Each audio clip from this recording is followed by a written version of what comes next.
تصريح خطير من أمير قطر الشيخ تميم يفاجئ به المنتخب الجزائري بعد الفضيحة التحكيمية التي ارتكبها الحكم الأردني والفار في حق المنتخب الجزائري أمام الإمارات، ويتخذ قراراً تاريخياً ويهدد الفيفا بإلغاء كأس العرب. ولكن قبل أن نبدأ، لو أنت تتفق معي أن الجزائر ظلمت تحكيمياً فيرجع الإعجاب بهذا الفيديو، واكتبوا في التعليقات العدالة للجزائر، ولا تنسوا أن تعطروا فمكم بذكر الله والصلاة على رسولنا الكريم بعد أن سرقت العدالة وتحول التحكيم من حكم إلى خصم. جاء التدخل الحاسم، قرار غير مسبوق من أمير قطر يهز الشارع الرياضي العربي ويضع بطولة كأس العرب كلها على المحك.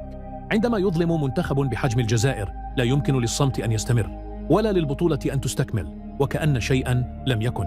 فقد صرح أمير قطر الشيخ تميم وأدلى بتصريحات لوكالة الأنباء القطرية وقال: ما حدث للمنتخب الجزائري أمام الإمارات في كأس العرب لا يمكن وصفه بخطأ تحكيمي عادي ولا بسوء تقدير لحظة، بل هو ظلم واضح فاضح ومؤلم، وأنا لا أستطيع أن أقف متفرجا أمام ما شاهدته بعيني وما أكده لي أهل الاختصاص بعد ذلك. في الشوط الأول من المباراة سجل المنتخب الجزائري هدفا صحيحا واضحا لا لبس فيه، وقد احتسب الهدف في أرض الملعب من حكم الساحة، وهذا بحد ذاته دليل على سلامة القرار الأول، لأن الحكم كان قريبا من اللقطة ورأى التمركز والتوقيت. لكن الصدمة جاءت من غرفة تقنية الفيديو الفار التي تدخلت وألغت الهدف بداعي التسلل دون أن تقدم تفسيرا مقنعا ودون أن نشهد تلك الشفافية التي وعدنا بها عند إدخال هذه التقنية. لقد شاهدت هذه اللقطة شخصيا من أكثر من زاوية وبإعادات متعددة وبسرعات مختلفة، وتأكدت بما لا يدع مجالا للشك أن لاعب المنتخب الجزائري الذي سجل الهدف كان متساويا تماما مع آخر مدافع وعلى نفس الخط لحظة لاعب الكرة. وهذا حسب قوانين كرة القدم الواضحة والصريحة ليس تسللا، بل هدف شرعي 100%، وكان يجب أن يحتسب للجزائر دون أي نقاش.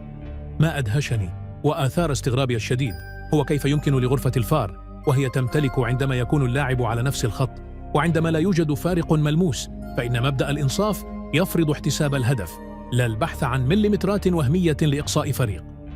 وأقولها بكل صراحة، قرار إلغاء هدف الجزائر كان قراراً ظالماً ومؤثراً، وغير مجرى المباراة بالكامل، وأثر نفسياً وذهنياً على اللاعبين وعلى جماهير كانت تؤمن بعدالة المنافسة. أنا اندهشت، نعم اندهشت بشدة، لأن ما رأيناه لا ينسجم مع مستوى بطولة تقام باسم العرب ولا مع القيم الرياضية التي نحرص عليها. المنتخب الجزائري لم يطلب امتيازاً ولم يطلب مجاملة، بل طلب فقط حقه المشروع داخل الملعب، وهذا الحق سلب منه بقرار غير عادل. وعندما تلغى أهداف صحيحة بهذه الطريقة فإن السؤال يصبح مشروعاً: هل الفار هنا وجد لخدمة كرة القدم أم للتأثير على نتائجها؟ هذه ليست وجهة نظر عاطفية، بل قراءة تحكيمية قانونية أكدها لي مختصون في التحكيم بعد مراجعة اللقطة، وأجمعوا على أن الهدف الجزائري كان صحيحاً وأن قرار إلغائه لا يستند إلى القانون. من هنا أقولها بوضوح: ما تعرضت له الجزائر في هذه اللقطة وحدها كاف لفتح علامات استفهام كبيرة حول إدارة التحكيم في هذه المباراة. وإذا كان إلغاء الهدف الجزائري قد فتح باب الشك، فإن احتساب هدف المنتخب الإماراتي أغلق باب الصمت نهائياً، لأن ما حدث في تلك اللقطة لا يحتمل أي تبرير. في لقطة هدف الإمارات لعب أحد لاعبي الإمارات الكرة العرضية داخل منطقة الجزاء، وعند وصول الكرة اصطدمت بذراع لاعب إماراتي بشكل واضح، ثم تغير مسارها وذهبت إلى زميله الذي سجل الهدف. هذه ليست حالة رمادية ولا لقطة تحتاج إلى اجتهاد معقد، بل حالة واضحة لتغير مسار الكرة بعد لمسة يد، والكرة لم تكن ملتصقة بالجسم ولم تكن الذراع في وضع طبيعي. حسب قوانين كرة القدم وحسب تفسير الفيفا نفسه، فإن أي لمسة يد تؤدي مباشرة إلى تسجيل هدف تعد مخالفة ويجب إلغاء الهدف فوراً دون نقاش. ورغم ذلك احتسب الهدف واعتمدت غرفة الفار شرعيته، وكأن القانون لا ينطبق على الجميع بنفس الميزان.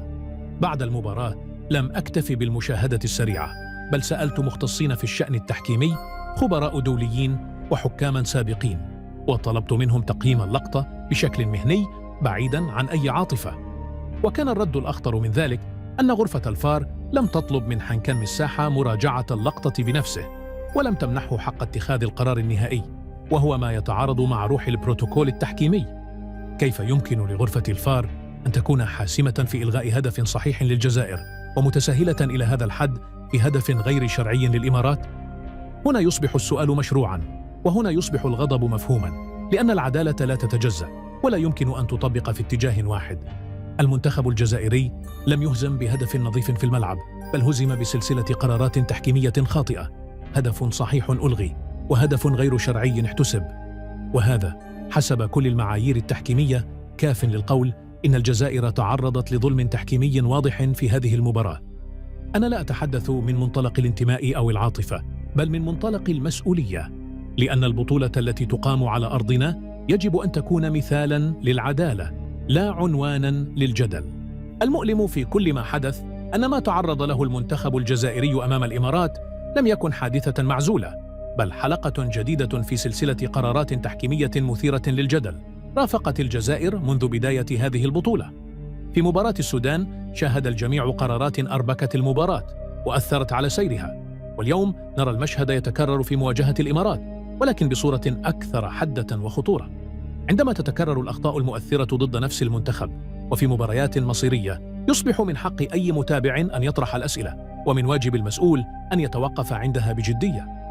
الجزائر منتخب كبير، بطل سابق ومرشح قوي للتتويج، وما قدمه لاعبوه على أرض الملعب كان كافياً للمنافسة على اللقب، لكن ما حدث خارج الملعب غير موازين العدالة. وأقولها بوضوح: قطر لا ترضى أن يظلم أي منتخب على أرضها مهما كان اسمه أو تاريخه، والمنتخب الجزائري له مكانته واحترامه، وجماهيره تعرف جيداً أن موقفنا ثابت مع العدالة فقط. كرة القدم العربية لا يمكن أن تتطور إذا شعر لاعب أو جمهور أن الجهد داخل الملعب لا يكفي، وأن مصير المباريات واحد قد يحسم بقرارات لا تعكس الحقيقة. نحن نريد بطولة تحسم بالأهداف الصحيحة وبالعرق وبالروح القتالية، لا بالجدل ولا بتأويلات تقنية الفيديو. لهذا فإن ما حدث للجزائر لا يمكن تجاوزه ببيان عابر ولا بتبرير تقني، بل يحتاج إلى وقفة حقيقية ومراجعة صادقة لكل ما جرى. هذه مسؤوليتنا جميعاً قبل أن تكون مسؤولية حكم أو غرفة فار. بعد كل ما سمعناه وشاهدناه، لا يمكن أن يمر ما حدث مرور الكرام، ولا يمكن اختزاله في أخطاء بشرية عابرة، لأن حجم الضرر الذي لاحق بالمنتخب الجزائري يمس جوهر العدالة الرياضية.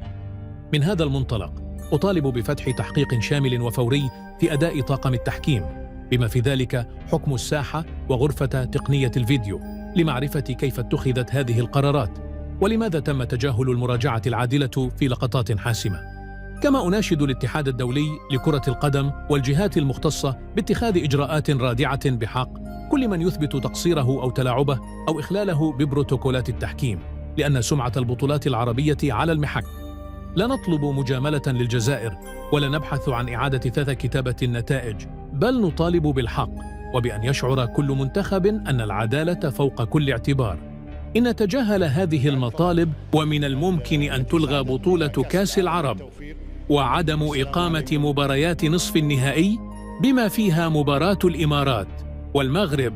أطالب بالتحقيق فوراً وإعادة المباراة وإعادة الحق لأصحابه.